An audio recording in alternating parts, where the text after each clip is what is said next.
IDBI ব্যাংকে নতুন নিয়োগ শুরু হলো 2025-এ। তো ফার্স্টে তোমাদের আমি অফিসিয়াল নিউজটা দেখে দেবো। তো কি কি পোস্ট, কি কি বিষয় সবটা ভিডিওতে বলবো। তো ভিডিও স্কিপ না করে প্রথম থেকে শেষ পর্যন্ত মন দিয়ে দেখো। দেখো ফার্স্টে এখানে অ্যাডভার্টাইজমেন্ট নাম্বার শো করছে। তারপর দেখো recruitment of junior assistant manager JAM grade ও 2025-26 সেশন অনুসারে কিন্তু তোমাদের নিয়োগটা করা হচ্ছে। IDBI bank limited invite online application from eligible candidate for the post. তো বলে রাখি তোমাদের এখানে কিন্তু অনলাইনের মাধ্যমে অ্যাপ্লাইটা করতে হবে এবং এখানে কিন্তু বলে দিয়েছে জুনিয়র অ্যাসিস্ট্যান্ট ম্যানেজার অর্থাৎ JAM গ্রেড ও এই পোস্টের জন্য কিন্তু তোমাদের আবেদনটা করতে হবে। আচ্ছা, তারপর দেখো ইম্পর্টেন্ট ইনস্ট্রাকশন দিয়ে কিন্তু কিছু ডিটেলস মেনশন করা রয়েছে। তো এই সমস্ত ডিটেলস আমি পরে আসছি, আগে তোমাদের আমি পোস্ট গুলো দেখিয়ে দিই কি কি পোস্ট কি কি বিষয় রয়েছে, সেই বিষয়টা এখন তোমাদের সাথে বলে দিই।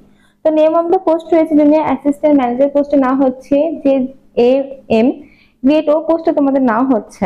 আচ্ছা, ভ্যাকান্সি রয়েছে 676টি।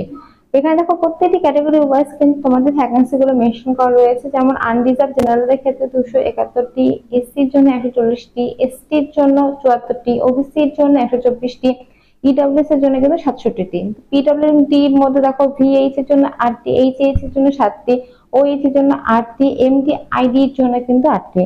তো প্রত্যেকটি ক্যাটাগরি ওয়াইজ কিন্তু তোমাদের দেখো ভ্যাকান্সিটা কিন্তু ভাগ ভাগ করা রয়েছে এবং ভালো মানের কিন্তু একটা ভ্যাকান্সি রয়েছে। তো তোমরা কিন্তু সবাই অ্যাপ্লাই করতে পারো অনলাইনের মাধ্যমে। আচ্ছা, এবার তোমাদের আমি বলে দিই কিছু ইম্পর্টেন্ট ডেট। তো এখানে দেখো অনেকগুলো কাট অফ ডেট কিন্তু মেনশন করা রয়েছে। তো ফার্স্ট রয়েছে cut off date for eligible criteria of age limit education qualification ধরা হবে মে মাসের 31 2025 তারিখ অনুসারে। তারপরে দেখো বলা রয়েছে অ্যাডভার্টাইজমেন্ট ডেটটা রয়েছে দেখো মে মাসের 7 তারিখে তোমাদের অ্যাডভার্টাইজমেন্ট কিন্তু বেরিয়েছিল, অর্থাৎ নোটিশটি পাবলিশড হয়েছিল।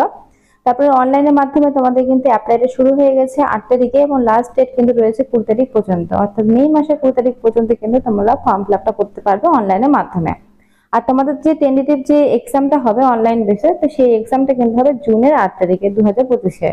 তো জুনের 8 তারিখেই কিন্তু তোমাদের এক্সামটা হবে। সেটা কিন্তু তোমাদের যে হচ্ছে কলকাতা মানে ওয়েস্ট বেঙ্গলের বিভিন্ন যে সেন্টার গুলো হয়ে থাকে, যেমন কলকাতা, শিলিগুড়ি, এই সমস্ত জায়গায় কিন্তু তোমাদের এক্সাম সেন্টার গুলো পড়বে। তো যখন তোমরা অনলাইনের মাধ্যমে ফর্ম ফিল আপ করবে তখন কিন্তু তোমরা তোমাদের যেখানে কাছে হয় সেই অনুসারে কিন্তু তোমরা সিলেক্ট করবে। যেমন কলকাতাতে পড়ে, তারপরে গ্রেট কলকাতাতে পড়ে, তারপরে কিন্তু শিলিগুড়িতে পড়ে, আসানসোলে পড়ে, দুর্গাপুরে পড়ে। তো তোমাদের বাড়ি থেকে যেটা কাছে হয় সেই অনুসারে কিন্তু দেখে শুনে বুঝে ফর্ম ফিল আপটা করবে।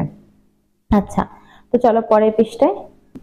আচ্ছা, এরপরে দেখো এলিজিবিলিটি ক্রাইটেরিয়া তোমাদের মেনশন করা রয়েছে। তো এখানে বলে রাখি তোমাদের এজ লিমিটটা, তো এজ লিমিটে কিন্তু 20, দেখো মিনিমাম 20 থেকে ম্যাক্সিমাম 25-এর মধ্যে কিন্তু তোমাদের বয়সটা হতে হবে। মিনিমাম 20 থেকে ম্যাক্সিমাম 25-এর মধ্যে যদি বয়সটা হয়ে থাকে তাহলে কিন্তু তোমরা এখানে আবেদনটা করতে পারবে। এরপর কিন্তু তোমরা যেমন বয়সের ছাড় পেয়ে থাকো, যেমন এসটি এসরা 5 বছর ছাড়, ওবিসি 3 বছর ছাড় যেমন পেয়ে থাকো তেমন কিন্তু এক্ষেত্রে পেয়ে যাবে। আর এডুকেশন কোয়ালিফিকেশনের ক্ষেত্রে বলে রাখি ব্যাচেলার ডিগ্রি কিন্তু তোমাদের লাগবে, দেখো 60% নাম্বার নিয়ে বলে দিয়েছে। আর ক্যাটাগরি ওয়াইজ কিন্তু তোমাদের তোমাদের পার্সেন্টেজে একটু ছাড় রয়েছে। যারা এসটি এসসি পিডব্লিউডি তাদের ক্ষেত্রে 55% হলেও কিন্তু আবেদনটা করতে পারবে। আচ্ছা, নিচের দিকে বলেছে দেখো কম্পিউটার। তো কম্পিউটারের কিন্তু তোমাদের এখানে একটা নলেজ লাগবে, অর্থাৎ 1 বছরের যদি কম্পিউটার তোমাদের কোর্স করা থাকে বা 6 মাসের, সেটা কিন্তু তোমাদের এখানে শো করাতে পারো। এবং তোমাদের যদি কম্পিউটারের বিষয়ে কোন রকম কাজ জানা থাকে বা কাজ করেছো এর আগে, তো সেই বিষয়টা কিন্তু সেই এক্সপেরিয়েন্স সার্টিফিকেটটা এখানে শো করাতে পারো। তো এখানে দেখো মেনশন করা রয়েছে ভালোভাবে। আচ্ছা, এখানে দেখো আর এক্সট্রা কিন্তু অনেক ডিটেলস তোমাদের মেনশন করা রয়েছে, তোমরা এগুলো দেখে নেবে।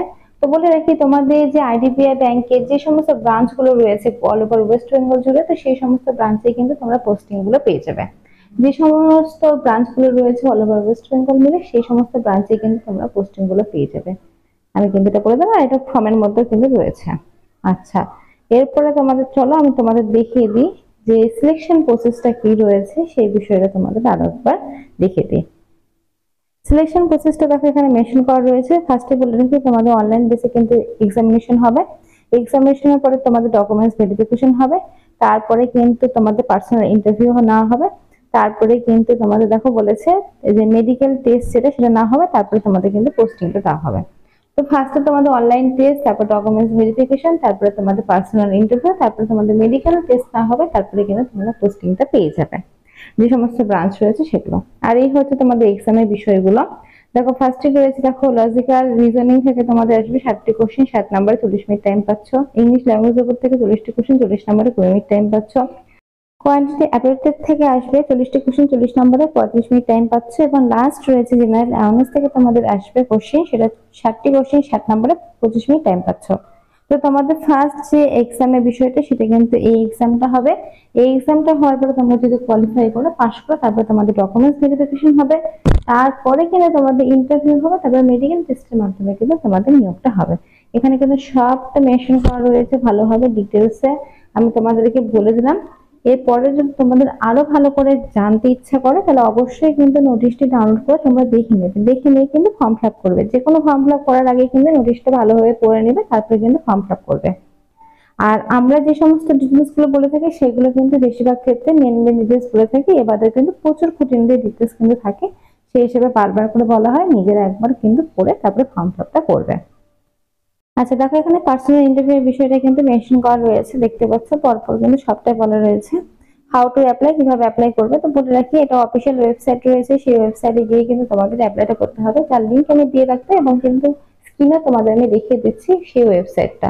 তো সেই ওয়েবসাইটের মাধ্যমে কিন্তু অনলাইনের মাধ্যমে তোমাদের ফর্ম ফিল আপটা করতে হবে, যা যা ওখানে ডকুমেন্টস চাইবে সবটা কিন্তু দেবে। আর নিচের দিকে দেখো একটা ডিক্লারেশন রয়েছে, সেই ডিক্লারেশনটা দেখো বলেছে আই, এবং নিজের নাম দেবে। তারপর দেখো লেখা রয়েছে hereby declare that all the information submit by me the application form is correct, true and valid. আচ্ছা, এর অর্থ হচ্ছে তোমরা যে সমস্ত ডকুমেন্টস ওখানে সাবমিট করছো প্রত্যেকটি ডকুমেন্টস ভ্যালিড এবং প্রত্যেকটি ডকুমেন্টস হচ্ছে অরিজিনাল, তো সেটাই কিন্তু তোমাদের এখানে লিখতে হবে।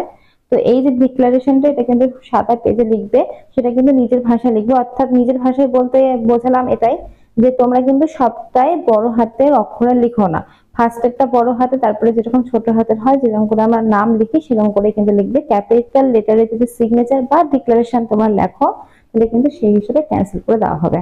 তো ডিক্লারেশনটা লিখে কিন্তু অবশ্যই তোমাদের জমা দিতে হবে, সেটা কিন্তু একটা সাদা পৃষ্ঠার মধ্যে, সেটা আমি তোমাদেরকে ভালোভাবে বলে দিলাম, বুঝে গেলে।